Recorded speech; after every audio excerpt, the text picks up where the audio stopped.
All right, everyone, welcome back to the Be Healthy and Thrive podcast. I am Brianna, your host, holistic health and life coach, and essential oils advocate. And today I have Jenny Burke. I said Bark. Sorry. Jenny Burke with me today.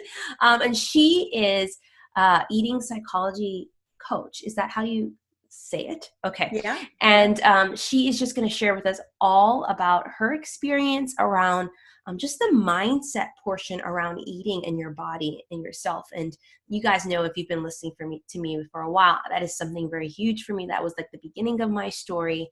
And I'm just so excited for her to talk today. So thanks so much, Jenny.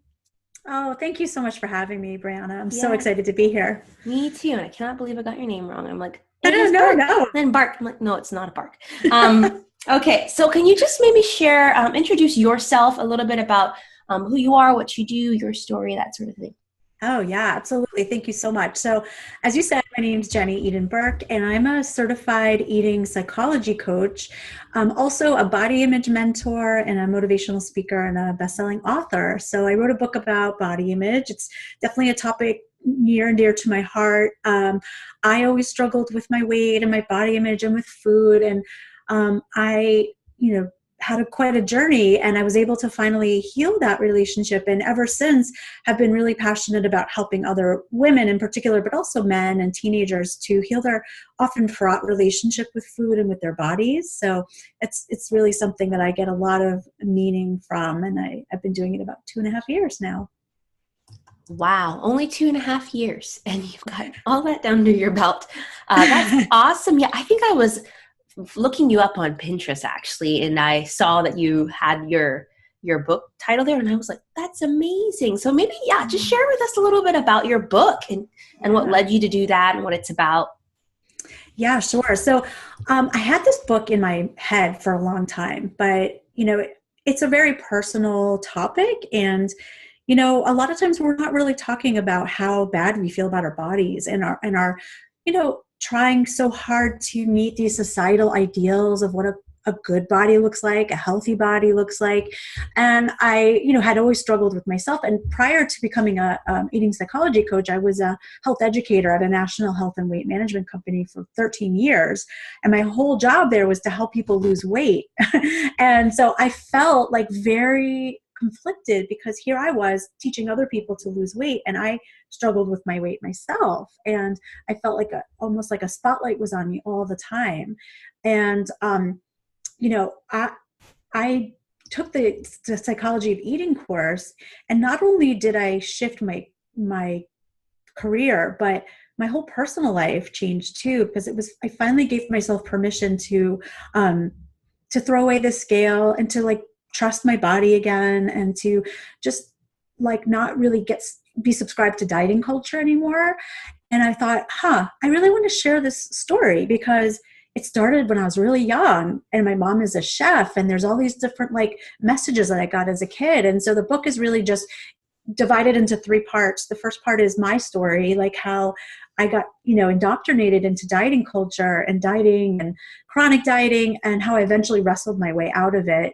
The second part, which is my favorite part, is I actually interviewed 60 men and women ages 22 to 70 and asked them all kinds of questions about their own body image and their relationship with their bodies and what they love and what they don't love and all these things. And there were such amazing wisdom gems that came from that helped me to realize this is a pervasive issue. It's not even about weight. It's some people don't like their hair. Some people don't like their noses and the aging process and their varicose veins. And, everybody had a story to tell.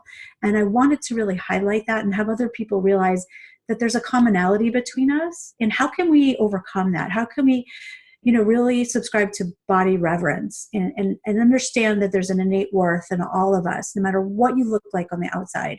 And then the final part is really just a straight up self-help book. And I divide it into 4 body image healing realms that I discuss at length. So the first realm is the nutritional realm, the physical realm, the embodiment realm, and then the social realm. So it was such a wonderful experience to write and publish this book. So. Wow. And how long has your book been out? It actually was released a year ago. Wow. That's exciting. Yeah. And what has kind of been the response from your book? I'm writing a book too. And this is just all so fascinating. I'm like, this is partially for the listeners and partially for me.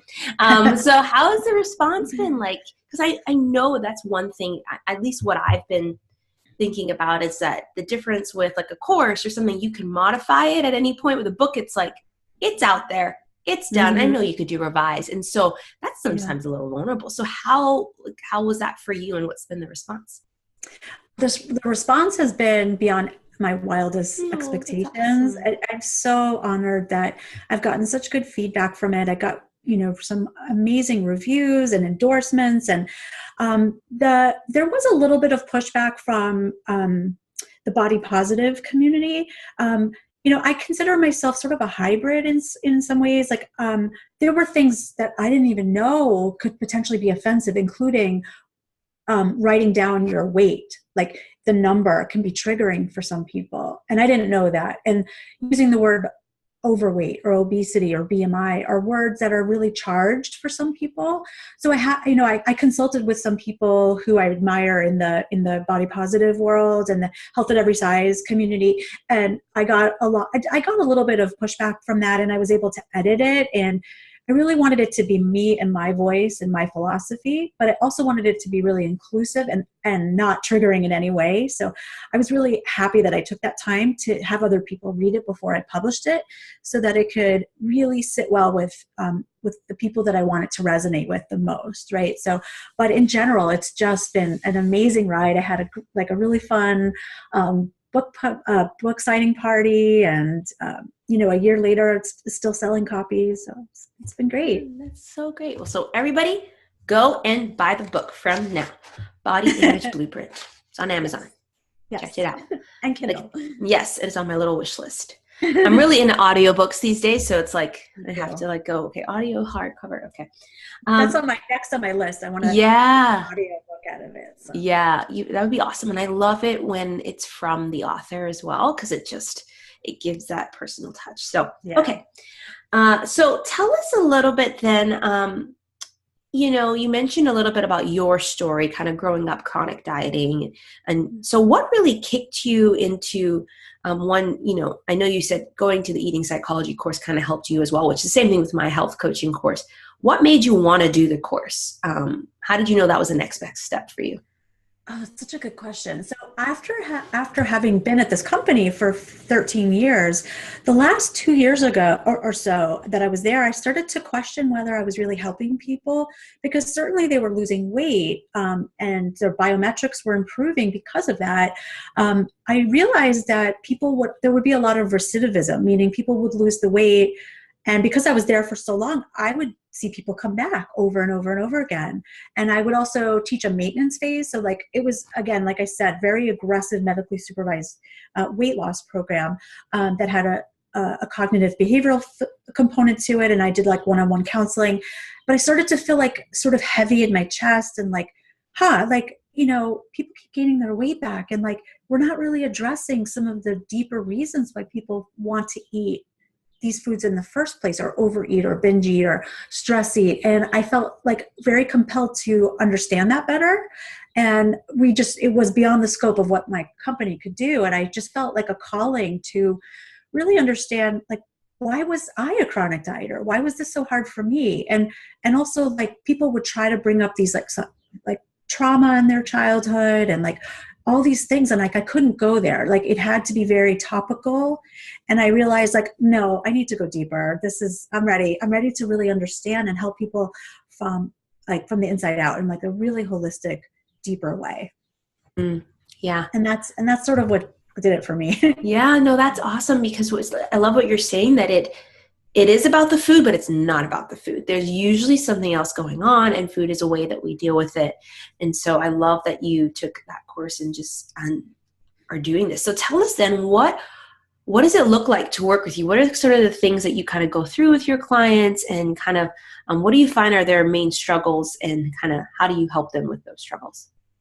Yeah, so people come to me for several different reasons. The first one is just overall body image concerns. And I work with people from that perspective.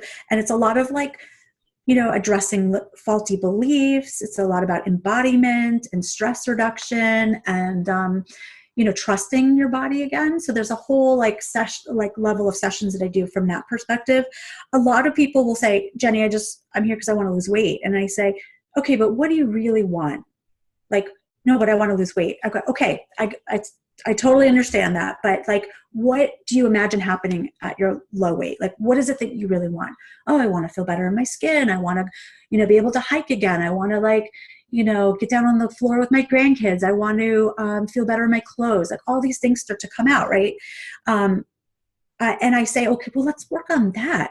Because if we work on what it is that's going to make you happy, number one, you're happy. Number two is a lot of times if you move the goalpost and you're not as attached to the outcome of weight loss can happen more naturally because there's less of that stress response and desperation that leads to inflammation and negative self-talk and things that can actually stymie your effort to lose weight in the first place. So I always say to them, like, let's do the end goal first. Like, let's get you hiking again, and let's get you to feel good in your clothes, and have you feel good in your body, and do the things that you love to do, because your body may actually respond in kind from that place of holistic health. You know what I mean? So I'm always trying to like help people, number one, with eating empowerment techniques, to really understand that their lifestyle factors, the foods that they love, the foods that they don't love, mindful and intuitive eating.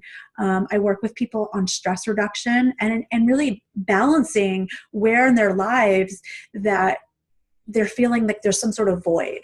Because a lot of times, like you said, food will play the surrogate role for a void that they're experiencing in their lives. And if I can address that piece of it, then food naturally becomes less of the emphasis and more on nourishment. Does that make sense? Yeah. Totally. All about the nourishment. And so that's awesome. And so, what would you say then if someone is thinking about like, okay, well, I think most of us struggle with body image at some point, like they're thinking about working with you, like or like finding out the different resources you have, the different ways that you could support them, where should they start? Should they go to your group? Should they start a free call? Or what is it? Yes, well, I definitely have a free discovery call that I do. I mean, mostly it's because I want to make sure we're a good fit and that, you're resonating with my message and that, that it works in terms of like your lifestyle and so forth. But the best place to find me and to learn about me would be my website, which is www.jennyedencoaching.com. And as you mentioned, I have a really robust, really amazing Facebook group. It's called Wellness Warriors. I do a lot of like free trainings in there, and there's a lot of great content, my blog posts, and a really wonderful supportive community of other like-minded people who really are navigating the murky waters of leading a healthy lifestyle. So that's a good place to find me too. Awesome. Well, yeah. And before we talk about your freebie, is there any like last bit of encouragement or thoughts that you have around this that you think that you just feel led to share? Yeah, I would say like for those who are struggling with body image and with food and confusion and overwhelm with what to eat and when to eat and how many bites, just remember that what I really like to share with people is to know that they have all the wisdom that they need right now within themselves to know how to nourish your body and how to love your body. And it's about tapping in and bringing inquiry to that, rather than always looking outward to find those answers. And so I would say start to look inward and start to listen deeper, start to communicate deeper, start to respect the inner wisdom that your body has. And there's a lot that you're going to be able to discover from that place. Such great advice. Because it's so easy to want to just have a cookie cutter, this is what I do, but then we actually don't like that. At least me, I'm a rebel to that. But then we want it to be individualized, but that takes longer. Listening to ourselves, trusting ourselves, and rather than listening to other people's expectations. There's this great, I'm reading this book now. I don't know if you heard of it, 4 Tendencies by Gretchen Rubin. She wrote The Happiness Project and all that. Have you read the book? I haven't, but I listened to her podcast. Yeah. And I love her. I love everything she's about. Yeah. So basically, there's these 4. It's basically how people respond to expectations. And so many of us are allowing our health to be like so much outer versus inner expectations. Because actually, we don't know what it is to have inner expectations that are good, but also we don't trust them. And so I love that you help people go back to the inner the inner part of them that is truth. So tell us a little bit about your freebie, your 7-day mindful eating course. Yeah, so I'm so excited about this. This is a really great sort of jumping off point if you're interested in learning about mindful and intuitive eating. It's called the Fast Track to Slow Eating, and it's a 7-day course that's delivered over email. And if you go on my website, you'll see it right away. It's a pop-up that will allow you to opt in and take the course. So I welcome all of you to try it out. Great. Well, I will make sure I'll put the link for everything you mentioned, all your social media links, all your giveaway. So many great stuff for you guys listening. So be sure to take advantage of this. If this is something you guys really struggle, resonate with, and this is something we are talking about this month, reach out to Jenny and get some of those resources. So Jenny, thank you so much for joining us today. Thank you so much, Brianna. This has been so fun. Oh, no, I'm going to have to do part 2, part 3, part 4. It's just so fun to talk to you about this, and someone that understands that it is about something deeper. It's about our mind, and it's about us regaining that sense of self-worth that at such an early age probably was taken away from us. So yes, exactly. Yeah. And you're so right. We could have like 80 parts to this. I know. Part 1, 2, 3, 82. And I would love at some point to hear all about your essential oils and how that plays a big role too in holistic health. So yeah, we could talk right after this. Yeah. All right, everyone. So thanks so much for joining. Be sure to check out the blog post. You'll get all the links for everything, and I'll see you on the next episode. All right. Thanks, Jenny. Thank you.